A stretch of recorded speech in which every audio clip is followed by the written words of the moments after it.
Jim, since Belle died, I've been noticing these habits that I had with her that I was not aware of, like a lot of habits. And things like get up in the morning, open the door, pet her in the hallway, turn the corner, pick up her bowl, start the coffee.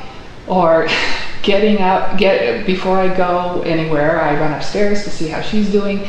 When I come home, the first thing I do is check on her.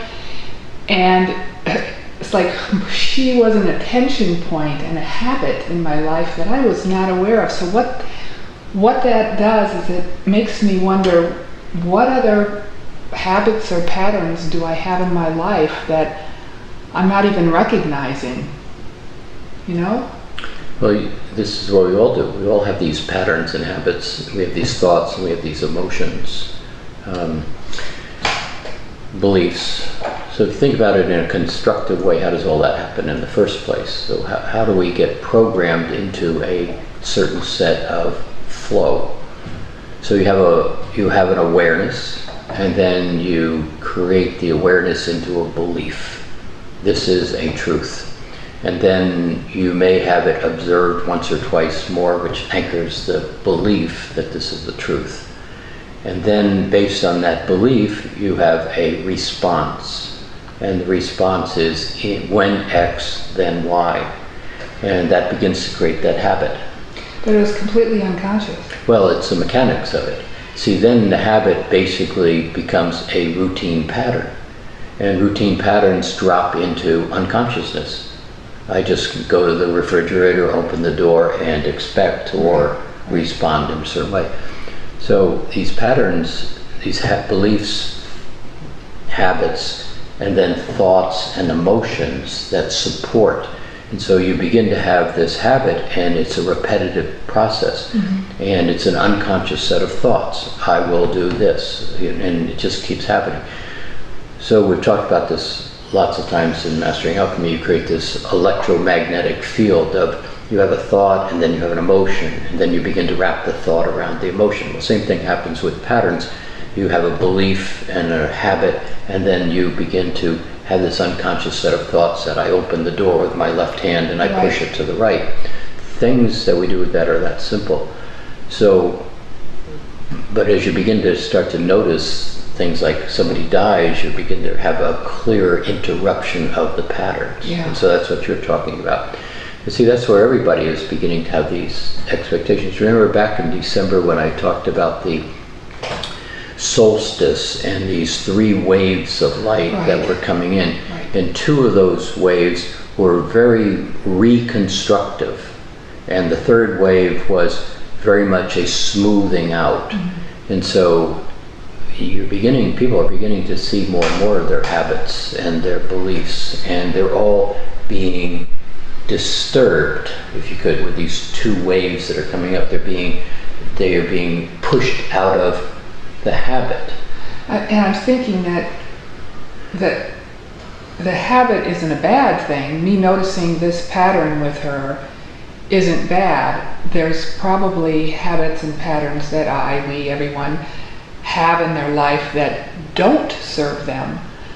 So asking, where are the other habits and patterns in my life that I'm unconscious of? I want to be conscious of them and not resist it, not judge it, be amused by it. Well, see, that's real important. That's really the key to the whole thing, because as these disruptive waves of light are moving through you, what you're finding is, I expect X to happen because that's my habit. Mm-hmm. And all of a sudden X is not in the right place. Mm-hmm. And so if you take that internally, all of a sudden you have a lot of things that are all coming to the surface right now that are really accepted habits, beliefs, patterns, and thoughts and emotions that are repetitive. But with these waves of moving through us, with this transition that we're in, you're being disruptive.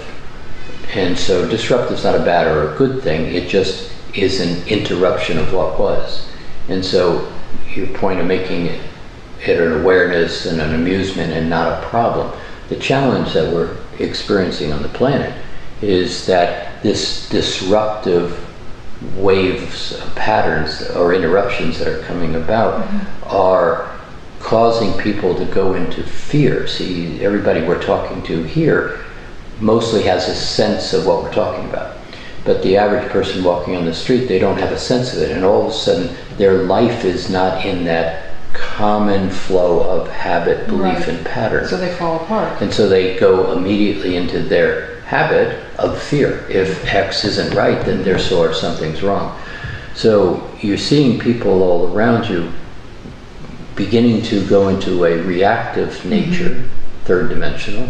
But where we're talking, everybody that we're talking to here, is understand this is happening. You are being disrupted, not a bad thing. You are being, your consciousness is being drawn to things that don't support you moving into that fifth dimensional state of well-being. And recognize that you're surrounded by people who don't have a clue what's going on. They don't have tools. They're being affected by the waves, and they're creating ripples through the environment, through the people that they know, and maybe through us.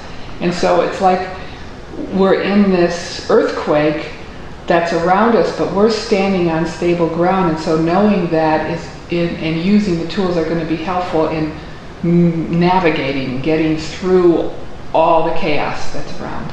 Yeah, see, another part of this is this whole concept of time. And we're going to talk a lot about time this year.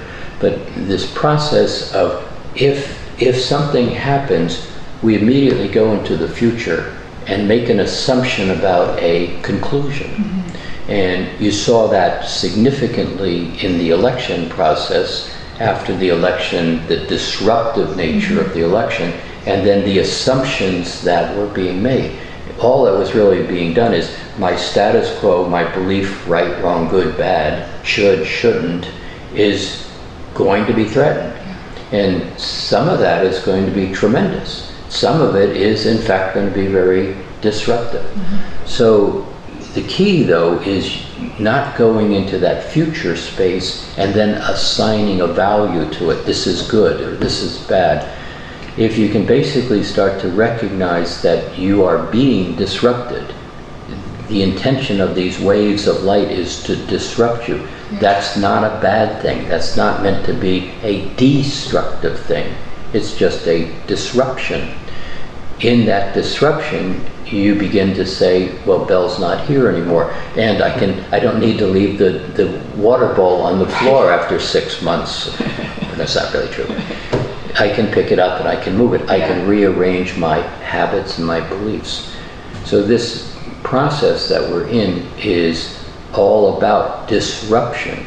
That third wave of light is about smoothing out the disruption. It's like recognizing, oh, that glass isn't supposed to be there. I can just move it over here. No big deal. It's really that simple, but we add value to it, like, oh, my life is going to fall apart because the glass isn't in the right place. Literally, people do that. So being conscious of the thoughts and the beliefs and the habits that you hold, and allowing them to come to the surface and then just assessing them. Does this have value to me? Does this really support me? See, we create that belief and then that habit, and then the thought goes into an unconscious repetition, and the belief never gets re-examined. So a lot of your beliefs, look around, it's happening to many, many people right now. Your beliefs about this is how it is, this is truth, this is, no, it's not. May not be that way at all. So being able to look at this from the standpoint of understanding that the transition from that third dimension to a fifth dimensional space is all about disruption, positively, reconfiguration, readjustment, realignment, remembering who I am, and getting some of the baggage and the pieces that hold me fixed into a set of truths and beliefs that most likely are not even truths and beliefs as we move forward. Does that make sense? Okay. Then we're all going to be good, happy.